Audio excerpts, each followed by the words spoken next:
Hello, and how are you today? And welcome to my channel. And my channel is called Through Her Lenses. Um, I haven't done this for a minute, so bear with me. Bear with me. Um, my name is Esther. My name is Esther, and like you already know, for those of you that have been here for a minute, like you know, I've been trying to start putting on some videos here. So today I want to talk about my journey with depression. Um, First of all, I want to say that I really sympathize with people who go through depression. People who go through depression. And I also believe that one way or the other, we all struggle with depression.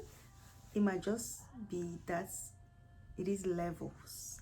I mean, it might just be that maybe your level is not as bad, you know. But one way or the other, I personally feel that we all have some level of depression, you know, whether we acknowledge it or not. All the adults feel like struggle with some kind of depression. Yeah. For a long time, I could not identify with, oh, I'm depressed. But I think that's also part of being an African. Here we go, I said it. It's also part of being African because growing up, there's nobody out here talking about depression. Yeah, there's no one talking about depression. There are many other things that we were talking about, but not depression. And we can't even identify with it. Yeah, when we have people sitting talking about depression, no, we cannot identify with it, but it is very real. It happens. It is happening. It is very much present in the African community, in the African homes and families, and depression is very present, and it is about time we start acknowledging it. Um, so first thing first, how did I come about to accept? To accept, I don't think I ever thought the idea of having depression. I think the moments I knew what it was and how I identify with it, because we tend to think that, oh, when you're depressed, you have to be indoors, lock the room, thinking about death, like you're about to die, can't eat, and all of that. Not everybody experiences the same thing. We experience different kind of depressions. That's why I was saying that one way or the other, we all have something going on. We might not identify, we might not accept it, or even try to see if we have anything, but one way or the other, I identify personally with high functioning depression. When I'm depressed, I become extremely active. I become very productive. High functioning depression, I become very productive. Yes, very, very productive. And I'm so grateful to God because right now I don't feel the need. I don't feel the need to be doing. You know, I was in the do. I was in the do mode for a long time. Not anymore. Not anymore. Yeah. Not anymore, and I'm grateful for that. But quickly, I want to also say that my story is going to be long, so, and I don't want to have a long video because so far I've been just posting my videos as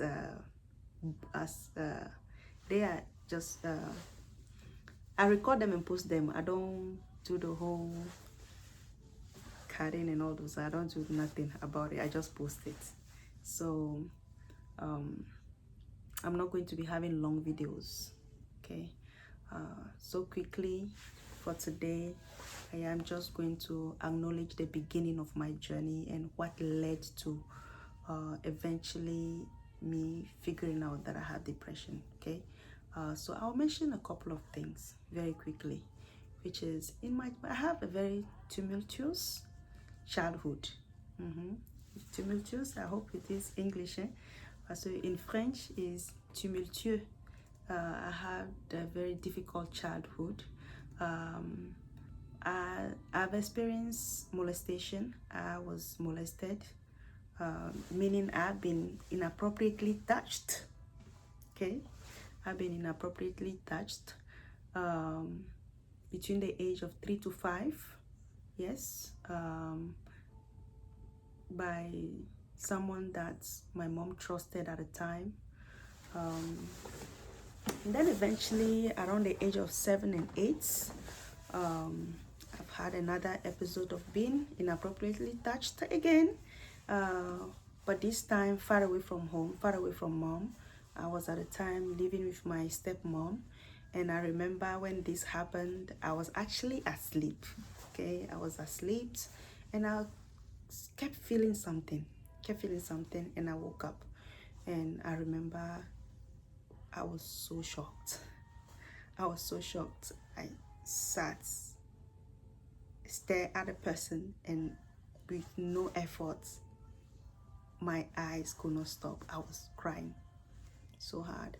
And I remember the person saying, even if you say something, no one is going to do anything about it. And I know the person was right. So I never said anything. Eventually I did later in life, but not when I was young. And my last experience with these sad things will be at the between the age of 18 and 19. One of my church elders tried to rape me. Yeah, that was sick. But very quickly, I was about to take a state exam, and I needed help with maths. Yes, the famous maths. I needed help with maths, and my mom asked this elder, who happened to be a maths teacher, to help me at the time. And he was, yes, I will. But this is someone who saw me grow, actually. Person saw me grow. And I remember going to his house. He was living with his family, like his uncle and the whole family, like his nieces, everybody. The house is always full. But I was sent to the house a Sunday, and when I went, everyone went to church, so he was the only one in the house. However, the board was outside, and we did work everything outside, and I just went in to pick my bag, and that's when the struggle started. And I will tell you that it was quite a struggle. I won't get in all those stories today because, like I said earlier, I didn't want this video to be long. I will say this to close this first episode, that depression is real. Depression is common to mankind. Depression doesn't have a specific name on it. Mental health is very, very important.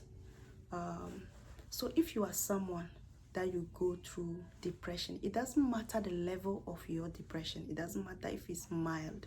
It doesn't matter if it's deep and dark. Depression is depression. I want to say that I see you. I might not know you, but I see you. I can relate up to a certain extent. And I want to tell you that whatever you have gone through life, that sometimes will make you feel like life is not worth living, trust me, there are many people that have gone through the same thing and they can relate with you. And there are many people that are fighting, so you can fight as well. You can push through, okay? And I want to read this verse quickly that says this. 3 John chapter 1 verse 2 says this. Behold, I pray that in all respects you may prosper and be in good health, just as your soul prospers. This is from God to you and me. God wants us to prosper, to be in good health, meaning mentally, psychologically, emotionally, in all aspects. So please take care of yourself.